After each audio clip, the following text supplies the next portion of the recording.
Assalamualaikum warahmatullahi wabarakatuh. Hello everyone. Let me introduce myself. I'm Diana Safitri. You can call me Diana. And I'm student of Teknokrat Indonesia University. This time we'll be discussing introduction management. In this video, we'll learn more about management and its function. So, make sure to watch until the end. Okay.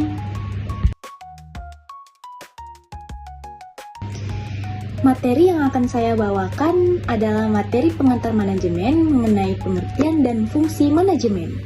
What is management? Apa itu manajemen? Di sini kita memiliki dua pengertian tentang manajemen. Yang pertama itu yaitu sebuah proses sistematis, yang kedua adalah mencapai tujuan melalui orang lain. Yang pertama adalah sebuah proses sistematis.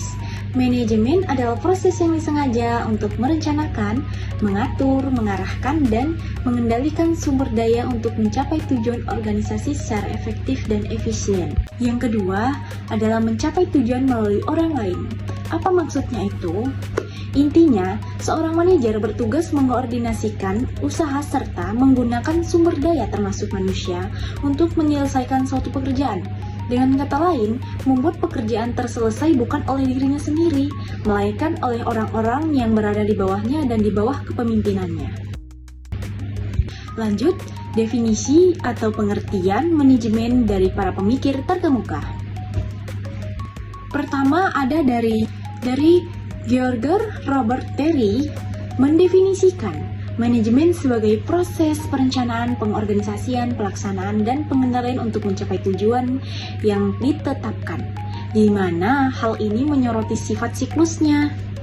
Selanjutnya ada dari Henry Fayol, mengartikan manajemen sebagai meramalkan, merencanakan, mengorganisasikan, memerintah, mengoordinasikan, dan mengendalikan, di mana perspektifnya menekankan pandangan ke depan dan pengawasan. Selanjutnya kita masuk ke fungsi inti manajemen. Manajemen yang efektif dibangun di atas beberapa fungsi yang saling terkait yang memandu organisasi menuju ke tujuannya. Fungsi-fungsi ini memastikan operasi sistematis dan pencapaian tujuan.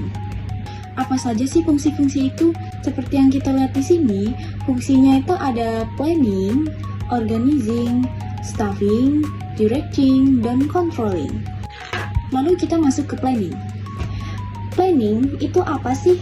Jadi, planning atau perencanaan merupakan fungsi manajemen mendasar yang melibatkan mendefinisi tujuan yang tepat dan pemetaan tindakan yang strategis untuk mencapai tujuan organisasi.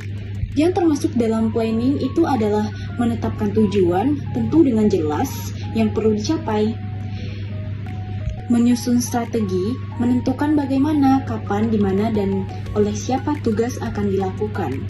Dan terakhir itu manfaat, mengurangi ketidakpastian, meminimalkan redundansi, dan memfasilitasi pengambilan keputusan yang terinformasi. Selanjutnya kita masuk ke organizing, struktur untuk kesuksesan. Apa sih itu organizing? Organizing atau pengorganisasian melibatkan pengaturan tugas, tanggung jawab, dan sumber daya secara sistematis untuk melaksanakan rencana secara efektif dan efisien. Di organizing ada definisi kerja, yaitu memecah tugas dan mengelompokkan aktivitas serupa untuk fokus yang lebih baik. Lalu mendefinisikan peran, menetapkan tugas, wewenang, akuntabilitas tertentu, dan individu dalam tim. Selanjutnya ada staffing atau actuating. Apa itu staffing? Staffing atau penempatan staff berfokus pada upaya memastikan organisasi memiliki orang yang tepat pada peran yang tepat, dilengkapi dengan keterampilan dan motivasi yang diperlukan. Selanjutnya ada directing, membimbing dan memotivasi.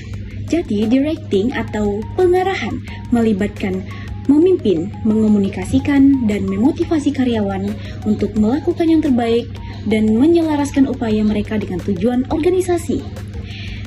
Selanjutnya kita masuk ke controlling, memastikan kinerja. Controlling atau pengendalian adalah proses memantau kinerja, membandingkannya dengan standar yang ditetapkan, dan mengambil tindakan perbaikan untuk memastikan tercapainya tujuan yang telah direncanakan.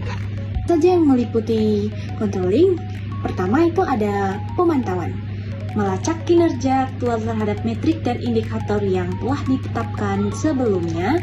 Lalu ada perbandingan, mengidentifikasi perbedaan antar hasil dan yang direncanakan dan hasil yang aktual. Lalu ada memperbaiki, menetapkan penyesuaian yang dilakukan untuk menyelaraskan kembali kegiatan dengan tujuan organisasi. Masuk ke slide selanjutnya, manajemen adalah mesin keberhasilan organisasi. Kenapa disebut begitu? Karena ia adalah mesin penggerak yang mengatur dan mengkoordinasikan dan mengoptimalkan semua sumber daya, termasuk manusia, modal, teknologi untuk mencapai tujuan organisasi secara efektif dan efisien. Tanpa manajemen, organisasi akan kacau, tidak akan dapat mencapai tujuannya dan sulit berkembang.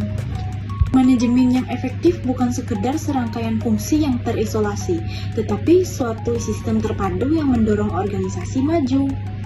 Di sini kita ada 4 poin tentang aspek krusial dalam kinerja dan keberlangsungan organisasi yang difasilitasi oleh struktur piramida manajemen. Yang pertama itu ada kemampuan adaptasi, yang kedua pertumbuhan, yang ketiga sinergi, yang keempat adalah pencapaian tujuan. Dengan mengintegrasikan sumber daya manusia, material, dan material secara mulus, kelima fungsi manajemen yaitu planning, organizing, executing, directing, dan controlling menciptakan lingkungan yang strategis. Hal ini memungkinkan organisasi tidak hanya mencapai tujuan organisasi mereka, tetapi juga beradaptasi dan berkembang dalam lingkungan dinamis yang terus berubah-ubah, memastikan pertumbuhan berkelanjutan dan kesuksesan jangka panjang. Okay friends, that was brief discussion about the introduction to management, its main and function. Thank you for watching. See you in the next video. Assalamualaikum warahmatullahi wabarakatuh.